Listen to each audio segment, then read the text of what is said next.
নমস্কার বন্ধুরা, সবাইকে স্বাগত জানিয়ে আজকে আমি ভিডিও শুরু করছি। আজ আমি বানাবো ভেজ পালংয়ের তরকারি। দেখুন, তাই জন্য আমি কি কি নিয়েছি সবজি: ক্যাপসিকাম, ঝিঙে, ফুলকপি, মূলো, কুঁদরি, গাজর, পালং কেটে নিয়েছি। সব সবজি কিন্তু আমি ধুয়ে নিয়েছি। মশলা নিয়েছি টমেটো, কাঁচা লঙ্কা, আদা আর পনিরটা ছোট ছোট করে কেটে নিয়েছি। পনিরটাও ওই ভেজ পালংয়ের সাথে আমি দিব। সরষের তেল ভালো করে গরম করে নিয়েছি। আমি প্রথমে পনিরগুলো ভেজে নিই।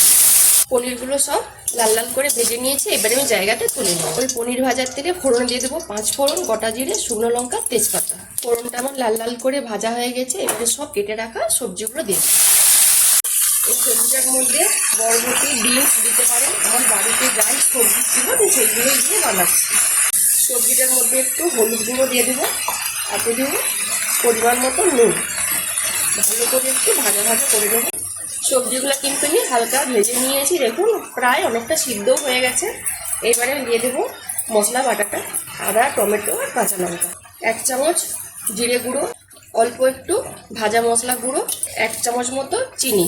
সবজিগুলো কিন্তু আমার সব সিদ্ধ হয়ে গেছে আর ভালো করে কষানো হয়ে গেছে। এই দেখুন, মূলো, ফুলকপি সব কিন্তু সিদ্ধ হয়ে গেছে। এবার দিয়ে দেবো আমি কেটে রাখা পালং শাক। পালং শাকটা সবজির সাথে আমি মিশিয়ে নিয়েছি, আর একটু নুন লাগবে। তরকারিটা কিন্তু আমার হয়ে গেছে। এবারে উপর থেকে দিয়ে দেবো ভেজে রাখা পনির। শুকনো শুকনো করে নিয়েছি।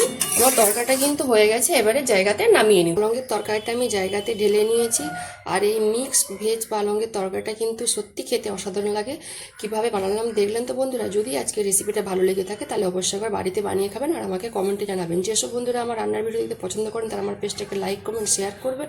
আর যারা ইউটিউব চ্যানেল থেকে দেখছেন তারা সাবস্ক্রাইব করে পাশের ঘন্টাকে ক্লিক করবেন। সবাই ভালো থাকুন, সুস্থ থাকুন আর সাবধানে থাকুন।